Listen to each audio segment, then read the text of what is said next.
ஏட்டி நெட்டவள்ளி, அந்த பத்மினி பாரு, ஒரு தட்டு நிறைய மாம்பழத்தை வெட்டி எடுத்துட்டு வரா பாரு. மரத்துல பழுத்த மாம்பழம்னு நினைக்கிறேன், நல்லா இனிச்சு கிடக்கும். ஆமாம், இங்கே மரத்தில் மாம்பழம் இருக்குதுல்ல, அந்த மாம்பழமாக இருக்கும். கொண்டாட்டும் கொண்டாட்டும். நானும் ஸ்நாக்ஸ் ஒன்றும் சாப்பிடாம வாய் ஒரு மாதிரி இருக்குது. கொண்டாந்தாங்களா 2 சாப்பிட்லாம். ஏட்டி இந்தாங்க மாம்பழம், 2 பேரும் சாப்பிடுங்க. வீட்டில் கடந்துச்சு. சரின்ட்டு உங்கள் பார்க்க 2 பேரும் நியாயம் வச்சுருந்தீங்க, அதான் மாம்பழத்தை நறுக்கி எடுத்துகிட்டு வந்தேன். சாப்பிட்றீங்களா? எது சாப்பிட்றீங்களாவா? நீ அங்கே வரத்தை பார்த்துட்டு இங்கே ஒருத்தி நாக்க தொங்க போட்டு சல்லு வலிக்கிட்டு கிடக்கா. குடு சாப்பிடுவா. ஆமாம் ஆமாம், இவ அப்படியே மோந்து தான் பாப்பா. சரி, எனக்கு மட்டுமே கொடுங்க பத்தோ. அவள் கிடக்க, அவத்தான் ரொம்ப நடிக்கால. ஒரு மாம்பழத்தை வெட்டி எடுத்துகிட்டு வந்திருக்கிறேன், சாப்பிடுங்க 2 பேருமே. நீ தான் வேணான்னு சொன்னல்லட்டி, அப்புறம் உனக்கு என்னத்துக்கு? நான் தான் சாப்பிடுவேன், நீ சாப்பிடக்கூடாது. ஏட்டி என்னை பார்க்க வச்சு சாப்பிட்டேன்னு வச்சுக்கோயேன், உனக்கு வயிற்றால பிடிங்கி விட்டுரும். அப்புறம் நீ பாத்ரூம்லேயே தான் கடந்து போவ. ஒழுங்காக எனக்கு 2 கீத்து கொடுத்துட்டு சொல்லிட்டாமா. ஒரு மாம்பழத்துக்காண்டி சாப கீப்பை விட்டு வைக்காதடி, அப்புறம் ரொம்ப பிடுங்கி விட்டுற போகுது. ஆல்ரெடி நானே ஒட்டடை குச்சி கணக்காக இருக்கேன், அப்புறம் இன்னும் பிடுங்கி கிடுச்சுன்னா அம்பிடுத்தேன்.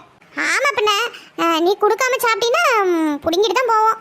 பைப்பை திறந்தா தண்ணி வருது, அப்படித்தான் போகணும்னு சொல்லிட்டேன். அட சண்டை போட்டுக்காம சாப்பிடுங்க 2 பேரும். இன்னும் வேணா கூட சொல்லுங்க, வீட்டில் கிடக்கு நிறைய மாம்பழம். நான் போய் நரிக்கோட எடுத்துட்டு வந்து தாரேன், அதுக்கு போய் கடந்து சண்டை போட்டுக்கிட்டு. அட வேண்டாம் பத்மினி அக்கா, நீங்கள் வேறு சும்மா இருங்க. நாங்கள் சும்மா சொன்னால் இந்த பழமே போதும். அடிக்கிற வெயிலுக்கு இன்னும் 2 பழம் சேர்த்து சாப்பிட்டோமா அப்புறம் வயிறுக்கு பிரச்சனை ஆகி போயிடும். ஆமாம் பத்மினி, நாங்கள் சும்மா தமாசுக்கு சொல்லிக்கிட்டு இருக்கோம். இந்த வெயிலுக்கெல்லாம் ஒரு மாம்பழமே அதிகம். ஆனால் மாம்பழம் நல்லா இனிப்பாக்குது. சதப்பும் பாரு எப்படி இருக்குதுன்னு. ஆமாம், அது பழம் நல்லா இனிச்சு தான் கிடக்கும். அது ஊட்டாண்ட ஒரு மரம் நல்லா முளைச்சிக்கிட்டு இருக்குதுல்ல, அது தண்ணி பாஞ்சு நல்லா சதப்பு பிடிச்சிக்கிச்சு. வீட்டில் 50 மாம்பழம் கிடக்கு, இந்த பிள்ளைங்க ஒன்றும் எடுத்து திங்க மாட்டேங்குதுங்க. எனக்கு வேணாமா, எனக்கெல்லாம் பிடிக்காதுன்னு சொல்லிவிட்டு. சரி, அதை குத்தை கூட்டாலும் என்னத்துக்காக எம்பிட்டு பணம் வந்துட போகுது. நம்மளுக்கு தெரிஞ்சவங்க அக்கம் பக்கம் இருக்கிறவங்களுக்கு அப்படி கொடுத்துட்டு போக வேண்டித்தான் வருஷம்னு அப்படியே விட்டு வச்சுக்கிறேன். ஆமாம், ஒரு மரத்தை என்னத்தை போய் குத்தை விடுறாங்க, அது எம்பிட்டு காய்ச்சி வந்துட போகுது. விடு, சாப்பிட்டு மிச்சத்தை அப்படி கொடுத்துட்டு போ. ஆமாம்மா, குத்தைக்கு விட்டிங்கன்னா அப்புறம் எங்களுக்கு இந்த மாதிரி ஓசி பழம் எப்படி கிடைக்கும்? அப்புறம் காசு கொடுத்துலாம் வாங்கணும் நாங்கள். ஆமாம், தடத்தில் போகிறீங்களோ ஆள் கொண்டு அந்த குச்சி எடுத்தது தட்டிக்கிட்டு போவாங்க. அப்புறம் சல்ல ஒன்று அதுக்குன்னே வச்சுக்கிறேன், அதையும் எடுத்து ஆள் கொண்டு அறுத்து எடுத்துக்கிட்டு போவாங்க. பச்சைக்காயாவும் பிச்சுக்கிட்டு போவாங்க, பழமாவும் அடிச்சுக்கிட்டு போவாங்க. நானே எதுவும் சொல்கிறதில்ல, என்னமோ எத்தனை காய் பிச்சுப்பட போகிறாங்க. யாரை போய் என்ன சொல்ல முடியும் பத்மினி? எல்லாம் உள்ளூருக்காரு, வேண்டப்பட்டவங்கள போய் என்னத்தை போய் சொல்கிறாங்க. சரி, நாளைக்கு ஆடி ஒன்று எல்லாம் வீடு வாசல்லாம் சுத்தம் பண்ணிவிட்டீங்களா? ஆமாம் பாத்தியா, மறந்தே போயிட்டேன்டி. நாளைக்கு ஆடி ஒன்று நினச்சிக்கிட்டே இருந்தேன். தேங்காய் சுடலாம்னு நான் பாரு எப்படி மறந்தேன்னு தெரியலையே. என்னது, நீ தேங்காய் சுடுறியா? இல்லை, இந்த சோடுக்கிட்டு தேங்காய் சுட்டின்னு வச்சுக்க, நல்லா மணக்கும் போ. ஆமாட்டி பின்ன, நல்லா அந்த அனலில் காசி தேங்காய் வெந்து வரக்குள்ள அந்த தொட்டி உடையும் பாரு, தேங்காய் தொட்டி, அப்போ நல்ல மணமாக தான் இருக்கும். என்னடி ஜோக்கா? இல்லை இருமே, நீ கேட்டதுக்கு பதில சொன்னேன். பின்ன ஏன் பத்மினியே, சாரி பத்மினி அக்கா, இது தேங்காய் நம்ம இது நெருப்பில் காட்டும்ல, அப்போ அந்த உடஞ்சி அந்த தண்ணி போடுறது புடிச்சின்னு வெளியே வரும் பாருங்க, அப்போ என்ன மணமணக்கு தானே? நான் சொல்கிறது நெசமா பொய்யா? ஆமாட்டி நெட்டவள்ளி, இப்போ நம்ம மணக்காமியா எல்லாம் உள்ள பருப்பு அரிசி சக்கரை அது இதுன்னு போடுறோம், அப்புறம் மணக்காமியாக இருக்கும். இப்படியே வளவலன்னு பேசிக்கிட்டு இருங்க 2 பேரும். உங்களுக்குலாம் பதில் சொல்ல ஆகாது, எனக்கு வேலை கிடக்குது. நாளைக்கெல்லாம் சுத்தம் பண்ணினா தான் அப்புறம் சாமி கும்பிட்றதுக்கு. அட இரு, கொஞ்ச நேரம் இப்போ தானே வந்தேன், அதுக்குள்ளே போகிறேன்னு என்னமோ நிற்கிறேன். நாங்களும் தான் போய் எல்லா வேலையும் பார்க்கணும். சரி, கொஞ்ச நேரம் பேச்சுக்கிட்டு இருந்துட்டு போகலாம்னா இன்னும் வந்ததான் போகிறேன்னு அடிச்சுக்கிடுறேன். வேலையை முடிச்சுட்டு வந்துட்டா கூட கொஞ்ச நேரம் ஆறாம உட்காந்து பேசலாம். அப்புறம் வேலை கிடக்குள்ள என்னத்தை போய் பேசுறதுன்னு பார்த்தேன். டீலேருந்தே செஞ்சா தானே அப்புறம் நாளைக்கெல்லாம் இந்த பிள்ளைங்க வேறு தேங்காய் சுடுறேன் அப்படிம்பாங்க. அதுக்குன்னு குச்சி போய் வெட்டிக்கிட்டு வரல, அது எங்கே கிடக்குத? எல்லாம் நாளைக்கு தேங்காய் சுடுற நோம்பின்னுட்டு இன்னைக்கு எல்லாம் பச்சைன்னு எல்லாம் போய் வெட்டிட்டு வந்திருப்பாங்க. இந்த பிள்ளைங்க போய் ஒரு பக்கம் தோலாவி வெட்டிட்டு வந்தா தானே நாமளே தான் அதையும் வெட்டி வைக்கணும். இல்லைன்னா அதுக்கு ஒரு பக்கம் சண்டைக்கு வருவாளுங்க. என்னத்தை போய் குச்சி போய் தேடிட்டு கிடக்குற? அதான் தோட்டத்துக்கு போகிற வழியில் அந்த கிணத்தாண்ட நல்லா குத்து கட்டிக்கிட்டு அம்புட்டு பெரிய மரமாக இருக்குது, அதில் 2 வெட்டிட்டு வர வேண்டியது தானே. 2 குச்சி பார்த்து நல்லதா? ஏட்டி, நீ தூங்கி எந்திரிச்சதும் தோட்டத்து பக்கம் போனியா இல்லையா? அங்கே போய் பாரு, ஒரு குச்சை காண. நானும் வெட்டலாம்னு போயிட்டு எல்லாம் சும்மா பல்லு விளக்குற குச்சி மாதிரி தான் நின்றுக்குது. ஒரு குச்சவும் காண, எல்லாம் வெட்டிட்டு போயிட்டாங்களாட்டுங்குது நைட்டா.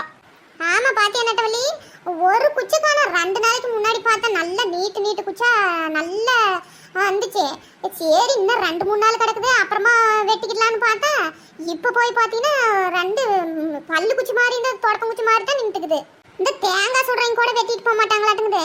இந்த விற்கிறாங்கல்ல அவங்க வெட்டிக்கிட்டு போய் குச்சி 20 ரூபான்னு வித்துட்டு இருக்கிறாங்க. அவங்க தான் இங்கே வந்து பார்த்து வச்சுக்கிட்டு இருந்து வருஷம் எல்லா குச்சி நறுக்கிட்டு போயிடுவாங்களாட்டுங்குது. ஆமாம் நான் கூட பார்த்தேன் போன வருஷம் எல்லா கடையிலையும் நிறுத்தி அதுவும் முத கொண்டு தடவி நிறுத்தி வச்சுக்கிறாங்க. நாம் ரெடிமேடாக வாங்கி வந்து தேங்காய் மட்டும் போட்டு என்னென்ன வேணுமே சுட்டா வேலை முடிஞ்சு. அதுன்னா அடுத்த வருஷம்லாம் எல்லாத்தையுமே போட்டு நம்ம கொண்டாந்து சுடுறதோட பண்ணி விடுவாங்கன்னு நினைக்கிறேன். ஆமாம் அதுவும் சரிதான்.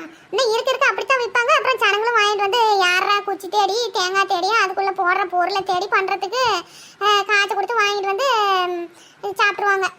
ஆமாக்கா பாத்தீங்களா, நாம்பளாம் சின்னதாக இருக்கக்குள்ள ஒரு வாரத்துக்கு முன்னையே வீட்டில் ராவடி கட்டி அந்த குச்சை கொண்டாந்து அதை நல்லா சீவி அதுக்கு மஞ்சள் தடவி தேங்காயை உக்காந்து வறுக்குன்னு அந்த தேங்காய் நாரெலாம் தேய்ச்சி எடுத்து நல்லா முழுன்னு அப்புறமா தேங்காய்க்கு மஞ்சளை தடவி அதுக்கு சிவப்பு குங்குமம் வச்சு அதுக்குள்ளே அரிசி பருப்பு சர்க்கரை இன்னும் என்னென்னத்தையும் போட்டு அது பண்ணுறதுக்கு நம்மளுக்கெல்லாம் ஜாலியாக இருக்கும். இப்போ இருக்கிற பிள்ளைங்க என்னத்தான் பண்ணுறாங்க, ஒன்றும் பண்ணுறது கிடையாது. நாம் பண்ணி கொடுத்தா தான் அவங்க போய் அதை அந்த சும்மா அப்படி நெருப்பில் காய்ச்சறாங்கிறாங்க. எடி பின்ன வேற என்ன பண்ணுவாங்க அவங்க அறியா பிள்ளைங்க. நாமளும் ஊட்ட விட்டு வெளியே விடுறதில்ல. உனக்கு தெரியாது எதனா பண்டிக்குவோன்னு இங்கே உன் பிள்ளைய விட பார்க்கலாம். காடு போய் சுற்றிட்டு வான்னு அவளும் அதுமாரி பண்ணுவா. நாம் எங்கேயாச்சும் விட்டா தானே அதுங்களும் பழவுங்க. நாமளே எங்கேயும் விடுறது கிடையாது. பொத்தி வச்சுக்கிட்டு தான் அப்புறம் எங்களுக்கு என்ன தெரியும். நாம் தான் எல்லாத்தையும் பண்ணி கொடுக்கணும். அப்படி காடு திரியிற பிள்ளைங்க தான் அம்புட்டு உஷாராகுது. நாம் பொத்தி வச்சு என்ன அதுங்களுக்கு ஒன்றும் தெரிய மாட்டேங்குது. எல்லாமே நாமளே தான் சொல்கிறதா இருக்குது. அப்படித்தான் விடணும் மாட்டேங்குது. விடுறதுக்கும் பயமாக்குது. எதனா பண்ணி போயிட்டாங்களா என்ன பண்ணுறதுன்னு சொல்லி அதுக்கே வீட்டில் வச்சு எல்லா வேலையும் நாம் அவங்களுக்கு சேர்த்து பண்ணிக்கிட்டு கிடக்கிறோம். ஆமாக்கா அது என்னமோ உண்மைத்தான். நம்மலாம் வந்து தேங்காய் சுடுற நோம்பினா எப்படியோ ஏதோ ஒன்று சொல்லி லீவ் போட்டுக்கிடுவோம். இப்போ என்னத்தை லீவும் விட மாட்டேங்கிறாங்க. இதெல்லாம் ஒன்று பிள்ளைங்களுக்கு ஒரு லீவு விட்டாலும் அடக்கவும் முடியாது. ஒரு மத்தியானத்துக்கு மேலே விட்டா கூட பரவாயில்லையா இருக்கும். ஏன்னா அப்போ தானே அவங்களுக்கும் எல்லாம் நோம்பி பற்றி தெரிஞ்சுக்கிடும். இல்லைன்னா என்ன நோம்பி எது எப்படி கொண்டாடுன்னு தெரியாமல் போயிடும் இருக்க. அதுக்கு ஏதோ நம்பரை சொல்லி கொடுத்தா வச்சு தெரிஞ்சுக்கிடுவாங்கல்ல. என்னத்தை தெரிஞ்சுக்கிடுறாங்களோ போ. இன்னும் ஒரு 10-20 வருஷத்துக்கு அப்புறம்லாம் ஃபோனில் பார்த்து தான் இப்படின்னு தெரிஞ்சுக்கிடுவாங்கன்னு நினைக்கிறேன். ஏன் 10 மணி சைக்கிள் வீட்லேயே கிடக்குது. இன்னைக்கு உங்கள் சின்னவா அப்போ பள்ளிக்கூடம் போகாமல் கட்டடிச்சிட்டாளா? இல்லை பள்ளிக்கூடம் தான் போய்க்கிறா. இன்னைக்கு என்னமோ சைக்கிள் வேணாமா நான் பஸ்ஸுக்கே போயிட்டு வந்துடுறேன் அப்படின்னு சொல்லிட்டு போய்க்கிறா. அப்புறம் நாளைக்கு தான் ஏதோ 2 மணிக்கா 3 மணிக்கா விட்டுருவாங்கம்மா அப்படின்னு சொல்லிட்டு இருந்தா என்னன்னு தெரியல. வந்தால் தான் தெரியும். அவள் தான் வந்து ராவடி கட்டுவா நாளைக்கு எப்போ தேங்காய் வேணும்னுக்கிட்டு. சரி இல்லை சைக்கிளில் தானே இங்கே ஃப்ரெண்ட்ஸுங்களோட போவா. அதுக்கு தான் கேட்டேன். சைக்கிள் வீட்டில் கிடக்குதா இப்போ எது பள்ளிக்கூடம் போகாமல் இருக்கிறாளா என்னன்னு கேட்டேன். சரி நேராவது அதையே உட்காந்து நக்கி தின்ட்டுக்காம சட்டுப்பட்டுனா தின்னுட்டு போய்